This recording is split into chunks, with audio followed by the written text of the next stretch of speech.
بعد از خدا بزرگ تو ہی قصہ مختصر اللہ جل جلالہ و عام نوالہ و تم برہانہ و اعظم شانہ کی حمد و ثنا اور حضور سرور کائنات مفخر موجودات زینت بزم کائنات غم گسارے جہاں سید سروراں حامی بے کساں قائد المرسلین خاتم النبیین احمد مجتبیٰ جناب محمد مصطفیٰ صلی اللہ علیہ وسلم کی بارگاہ بے کس پناہ میں لاتعداد درود پاک کا نغمہ نشاور کرنے کے بعد میں اور آپ بڑے خوش نصیب ہیں کہ اللہ نے ہمیں اپنے گھر میں بھی بیٹھنے کا موقع عطا کیا۔ اب آپ نے ذرا محبت کے ساتھ میری جانب دیکھنا ہے، آپ نے دائیں میں بات کوئی نہیں کرنی کسی کے ساتھ، یہ ایک فیض ہوتا ہے، ایک ردم ہوتا ہے، یہ محبت کے ساتھ بنتا ہے۔ ہم کثرت کے قائل نہیں ہیں، ہم محبت کے قائل ہیں، تھوڑے ہو محبت والے ہوں وہ زیادہ سے بہتر ہے۔ محبت کے ساتھ بیٹھے گی تو انشاءاللہ آپ کو بات سمجھ آئے گی۔ آپ نے بالکل دائیں بائیں نہیں دیکھنا، بالکل میری جانب دیکھیں، ٹائم کافی ہو چکا ہے۔ اللہ اکبر۔ میں اور آپ بڑے خوش نصیب ہیں کہ اللہ تعالیٰ نے ہمیں اپنے گھر میں مل بیٹھنے کا موقع عطا کیا، اور ہم جس عظیم مقصد کے لیے یہاں پہ جمع ہوئے وہ مقصد بڑا اعلیٰ ہے۔ یہاں پہ جو صدارت فرما رہے ہیں پیر طریقت رہبر شریعت حضرت قاری اسماعیل قادری صاحب اطال اللہ حیاتہ، اور حضرت علامہ مولانا عامر زبیر رضوی قادری نقشبندی صاحب اور دیگر بزم ذکر عشق مصطفیٰ صلی اللہ علیہ وسلم کے کارکنان اور ذمہ داران بھی تشریف فرمائے۔ انہوں نے بڑا خوبصورت یہ اہتمام کیا۔ اس وقت ہمیں درس قرآن کی اشد ضرورت ہے۔ یقین مانیے گا، اقبال نے کہا تھا اس وقت سب سے مظلوم ترین کتاب جو ہے وہ قرآن ہے۔ لوگوں نے اقبال سے پوچھا، اقبال اتنا بڑا دعویٰ کہ سب سے مظلوم کتاب قرآن ہے، وہ کیسے؟ تو اقبال نے کہہ دیا کہ سب سے مظلوم کتاب قرآن اس لیے ہے پڑھی سب سے زیادہ جاتی ہے، سمجھی سب سے کم جاتی ہے۔ آپ کو آپ کا دوست باہر سے کوئی خط بھیج دے اور عربی زبان کے اندر خط ہو یا انگلش کے اندر ہو، آپ کو پڑھنا نہ آئے تو کیا رات کو آپ کو نیند آئے گی؟ آپ تو ساری رات ہی سوچتے رہیں کہ نہ جانے میرے دوست نے کہا کیا ہے، نہ جانے اس نے مطالبہ کیا کیا ہے، نہ جانے اس کو کس چیز کی ڈیمانڈ ہے مجھ سے۔ آپ ساری رات بڑی تکلیف کے ساتھ رات بسر کریں گے۔ صبح آنکھ کھلتے ہی جو پہلا کام آپ کریں گے وہ یہی ہوگا، آپ وہ خط لے جائیں گے کسی ایسے شخص کے پاس جو آپ کو پڑھ کے بتائے کہ اس میں لکھا کیا ہے۔ آپ تھوڑا میری طرف اس طرح آپ کو پڑھ کے دکھائے کہ اس میں لکھا کیا ہے۔ جب تک آپ اس کو پڑھ نہیں لیں گے آپ کو اطمینان نہیں آئے گا۔ تو یار اگر دنیا کا خط ہمیں آئے، پڑھے اور سمجھے بغیر سکون نہیں ملتا، قرآن ہماری ہدایت کی رترا ہے، بغیر سمجھے ہمیں سکون کیسے آ گیا، ہمیں اطمینان کیسے مل گیا؟ ہم قرآن کو سمجھتے نہیں ہیں۔ یہ قرآن سے دوریاں ہیں جس کی وجہ سے ہمارے معاشرے میں جہالت بڑھ گئی۔ آج جو نعت خوانی کرتا ہے، نعت کو پڑھتا ہے اور بالخصوص نعت لکھنے کا بڑا شوق ہوتا ہے، لیکن جب نعت لکھنے بیٹھتے ہیں تو شریعت کی خلاف ورزیاں کر بیٹھتے ہیں۔ اب یہ حاکم جو شخص ہے یہ پڑھلے درجے کا جاہل انسان ہے، اب شریعت کی معلومات نہیں ہے۔ آپ دیکھ لیں اس وقت وہ رافضیوں سے دیکھ پڑھ رہا ہے سارے، اور اتنی عجیب و غریب اس کی گفتگو، اتنے عجیب و غریب اس کے اشعار جو عین قرآن و سنت سے متصادم ہیں، قرآن و سنت سے ٹکراتے ہیں۔ آپ دیکھ لیں ماشاءاللہ ہمارے دوست بڑی خوبصورت تھی، لہجہ بڑا خوبصورت تھا ان کا، لیکن نعت حاکم کی پڑھ رہے تھے اور پرلے درجے کی اس میں گستاخی کر رہا ہے ان لفظوں کے اندر بھی۔ وجہ کیا ہے؟ ہمارے پاس علم نہیں ہے۔ اگر علم ہوگا تو ہم ہر چیز کو علم کے پیمانے پہ تولیں گے۔ کون سا جملہ شریعت کے مطابق ہے، کون سا جملہ شریعت کے متصادم ہے۔ اب یہ کہنا کہ محبوب اور محب عرش پہ بیٹھے ہیں، اب بیٹھنا تو اللہ کی شان کے لائق ہی نہیں ہے کہ محبوب و محب عرش پہ بیٹھ کر آپس میں ہم کلام ہو رہے ہیں۔ نبی علیہ السلام نے معراج کی رات اپنے رب کو دیکھا ہے، مشکات کی حدیث ہے۔ نبی علیہ السلام جب معراج سے واپس آئے، صحابہ نے عرض کیا کہ آپ نے اپنے رب کو دیکھا ہے؟ میرے نبی علیہ السلام فرمانے لگے، رأیت ربی فی احسن صورہ، میں نے اپنے رب کو حسین و جمیل صورت میں دیکھا ہے۔ نبی علیہ السلام اپنے رب کو دیکھ کے آئے، کہاں دیکھا، کیسے دیکھا، وہ کس طرف تھا، یہ نبی علیہ السلام نے بیان نہیں کیا۔ ہاں انشاءاللہ قیامت کے دن جب رب کا دیدار ہم کریں گے تو پھر بتائیں گے رب کیسا ہے۔ اب رب کے بارے میں یہ کہنا کہ رب بیٹھا ہوا ہے معاذ اللہ، یہ ابن تیمیہ کا نظریہ ہے۔ ابن تیمیہ نے یہ لکھا اپنی کتاب کے اندر، ابن تیمیہ لکھتا ہے اللہ تعالیٰ عرش پہ بیٹھا ہے اور کرسی کے اوپر بیٹھا ہے، اور اللہ کے وزن کی وجہ سے معاذ اللہ جو عرش کی کرسی ہے وہ چڑھ چڑھ کرتی ہے۔ یہ تو نظریہ غیروں کا ہے، یہ نظریہ تو ہمارا ہے ہی نہیں۔ اس لیے اللہ بیٹھنے سے پاک ہے، اللہ چلنے سے پاک ہے، اللہ آنے جانے سے پاک ہے۔ جو حدیث میں آیا ہے کہ جب رات کا آخری پہر ہوتا ہے، اللہ اپنی شان کے مطابق آسمانی دنیا پہ نزول فرماتا ہے جیسا اس کی شان کے لائق ہے۔ اب حدیث میں اس کا ذکر نہیں کیسے نزول فرماتا ہے، ہم ترجمہ یہی کرتے ہیں جو اللہ کی شان کے لائق ہے۔ اس وجہ سے اللہ اٹھنے بیٹھنے سے پاک ہے، اس کے لیے جہت ثابت نہیں کی جاتی، بلکہ ہمارے علماء تو یہاں تک کہتے ہیں یہ بھی نہ کہو اللہ ہر جگہ پہ موجود ہے، یہ جملہ بھی ٹھیک نہیں ہے۔ آپ جب اللہ کے لیے جگہ ثابت کر رہے ہیں تو میرا رب تو جگہ سے پاک ہے، آپ نے جب کہہ دیا اللہ ہر جگہ پہ ہے تو وہ بدبخت آپ کو جو اللہ کا منکر ہے وہ کہہ دے کہ گندی جگہ بھی تو جگہ ہے نا، تو تیرا کیا خیال ہے اس بارے میں؟ تو پھر آپ کیا کہیں گے؟ اللہ جگہ سے پاک ہے ہر طرف، لیکن جگہ سے پاک ہے، جہت سے پاک ہے، اس نے ہر چیز کا احاطہ کیے ہوئے ہے۔ اب یہ ایک الگ علم ہے، یہ ایک الگ موضوع ہے، لیکن ہمارے سٹیجوں پہ ایسے اشعار پڑھے جانے لگے۔ اب بڑی نام عام ہوئی ہے، غرور حوروں کا توڑ ڈالا لگا کے ماتھے پہ دل خدا نے، جو کالے رنگ کا غلام تیرا بلال آیا کمال آیا۔ کوئی شرم کرنی چاہیے ہمیں، غرور گناہ ہے، غرور کا معنی تکبر ہے، اور آپ کہہ رہے ہیں غرور حوروں کا توڑ ڈالنا، بھلا حور تکبر کر سکتی ہے؟ جنت کے اندر تو شیطان کا اثر چلتا ہی نہیں ہے، تکبر اور غرور شیطان کے اثر سے ہوتا ہے، اور جنت میں جو حور ہے بھلا وہ تکبر کر کیسے سکتی ہے؟ تو غرور اور تکبر جو گناہ ہے، اس گناہ کی نسبت حور کی طرف کرنا یہ خود جرم ہے، لیکن آج پڑھی جا رہی ہے، داد دی جا رہی ہے، پیسے نچھاور کیے جا رہے ہیں، نہ پڑھنے والے کو پتا نہ سننے والے کو پتا۔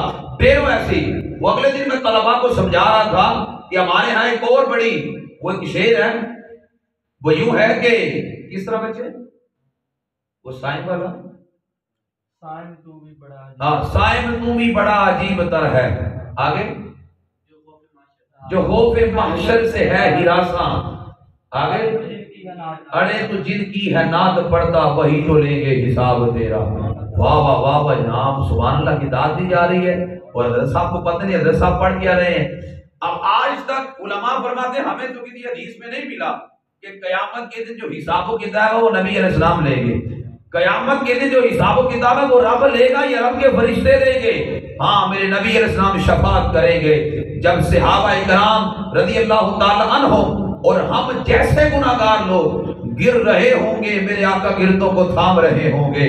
میرے حضور فرماتے ہیں شفاعتی لأہل الکبائر من امتی، میری شفاعت میری امت کے کبیرہ گناہ کرنے والوں کے لیے ہے، نبی علیہ السلام شفاعت کریں گے۔ یہ تو کسی حدیث میں نہیں آیا کہ قیامت کے دن حضور اپنی امت کا حساب بھی لیں گے۔ اب یہاں وہ کہہ رہا ہے کہ جن کی ہے تو ناد پڑتا وہی تو لیں گے حساب تیرا، اب وہ پڑھ رہا ہے، سامنے سے داد مل رہی ہے۔ اب ایسے جملے جو قرآن و سنت کی منافی ہوں ہمیں اپنی سٹیجوں پہ اپنی نعتوں میں بالکل نہیں بولنے چاہیے۔ اس لیے تو اعلیٰ حضرت نے کہا تھا نعت لکھنا ایسے ہے جیسے تلوار کی نوک پہ چلنا ہے، جس طرح تلوار کی نوک پہ چلنا مشکل ہے، یوں ہی ایک نعت لکھنا بھی مشکل مرحلہ ہے۔ نعت وہ لکھ سکتا ہے جسے متعدد علوم پہ مہارت حاصل ہے، جو عالم ہے اور مستقل عالم ہے وہ بندہ نعت لکھے۔ ہر بندہ اٹھ کے جب نعت لکھے گا تو ڈھیروں ایسیاں غلطیاں کر جائے گا جو عین قرآن و سنت سے ٹکراتی ہیں۔ اب یہ چند میں نے مثالیں دی، اب اور بھی یہ کیوں معاملہ پیش آیا؟ معاملہ اس وجہ سے پیش آیا کہ ہم نے قرآن و سنت سے اپنا ناطہ توڑ دیا، اور آج ہمارے معاشرے کے اندر ایسا رواج بن گیا، ہمارے جو لوگ ہیں وہ ایسی باتوں کو دین سمجھنے لگے جو کہ دین ہے ہی نہیں، ایسی باتوں کو دین سمجھنے لگے۔ اب کیا ہے جی، وہ ایک خطیب صاحب بیان کرتے ہیں کہ جناب حضرت ویسے کرنی نے محبت مصطفیٰ میں سارے نام شہید کر دیے۔ وہ خدا کا خوف کرو، یہ جان میرے رب کی امانت ہے، میں اگر اپنی انگلی کاٹ دوں مجرم ہوں کہ نہیں؟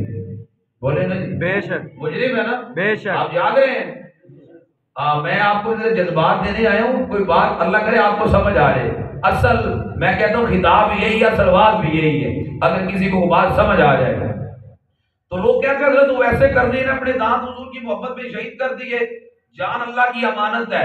میں اگر اپنی انگلی کاٹتا ہوں مجرم ہوں گے نہیں؟ بے شک. علماء تو یہاں تک کہتے ہیں آپ اگر صحرا میں ہیں، آپ نے کھانا کھایا، لقمہ یوں حلق میں اٹک گیا، دور دور تک پانی کا نام و نشان تک نہیں ہے، شراب پاس پڑی ہے، آپ اپنی جان کو بچانے کے لیے شراب کا ایک گھونٹ بھی لے سکتے ہیں. کیوں؟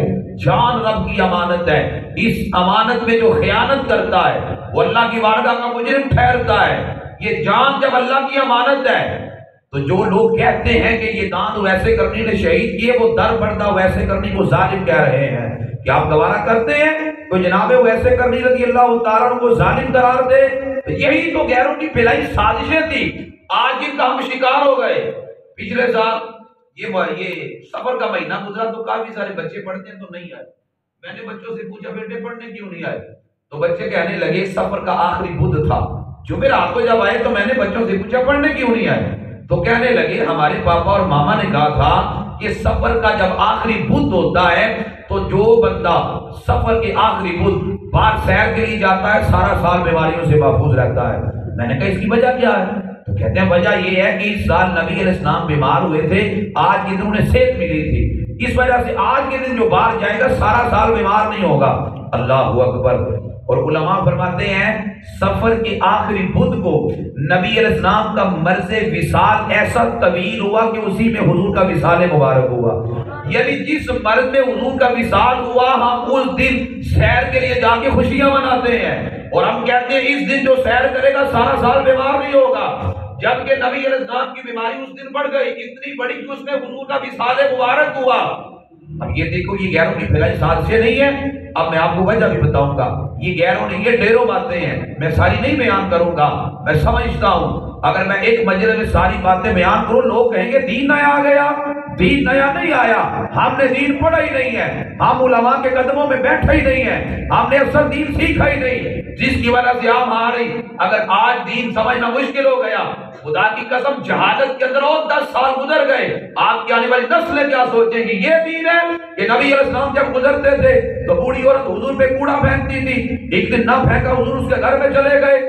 نادانوں کو شرم کرو، کیسی باتیں نبی علیہ السلام کی جانب منسوب کرتے ہو کہ جس کا شریعت میں وجود ہی کوئی نہیں. اب یہ دلیل تھوڑی ہے کہ چوتھی کی کتاب میں وہ حدیث آئی ہے لہذا وہ حدیث ہے. سلیبس کی کتاب میں آنے سے حدیث تو نہیں ہو جائے گی، اس کی سند ہی کوئی نہیں، آج تک علماء کو بھی نہیں، تو آپ کیسے گے کہ یہ حدیث ہے؟ پھر ویسی باتیں ہیں. آج اگر ہم نے ان کے خلاف سٹینڈ نہ لیا، کل کو ہماری آنے والی نسل کہے گی میرے ابا جی بھی یہ حدیث سناتے، میرے دادا جی بھی سناتے تھے، ہم تو 3 نسلوں سے یہ بات سنتے آ رہے ہیں. پھر بات کو بدلنا بڑا مشکل ہو جائے گا. آج تک کتنے لوگ ہیں جو آج بھی فیس بک استعمال کرتے ہیں، وہ آج بھی میسج فارورڈ آگے کرتے ہیں کہ وہ کہتے ہیں جس نے رمضان آنے کی سب سے پہلے مبارکباد دی حضور کا فرمان اس پہ جنت واجب ہو گئی. معاذ اللہ، استغفر اللہ، کوئی ایسی حدیث نہیں ہے. یہ جھوٹ ہے نبی علیہ السلام کی جانب منسوب کیا جاتا. اور بڑے ایسے میسیجز چلتے ہیں وہ کہتے ہیں میں تو اپنی گیلری سے قرآن کی آیات ڈیلیٹ نہیں کروں گا، حدیثوں کو ڈیلیٹ نہیں کروں گا، اس لیے کہ نبی علیہ السلام کا معاذ اللہ فرمان سناتے ہیں. حضور کا فرمان ہے قرب قیامت لوگ اپنے ہاتھوں سے قرآن کو مٹائیں گے. نہ جانے لوگوں نے یہ بات کہاں سے پڑھ لی. ہزاروں مدارس میں وائٹ بورڈوں پہ روزانہ قرآنی آیات اور احادیث لکھی جاتی ہیں، علماء مٹھاتے ہیں. علماء کو تو ایسی بات کوئی نہیں ملی، آپ کو کہاں سے مل گئی؟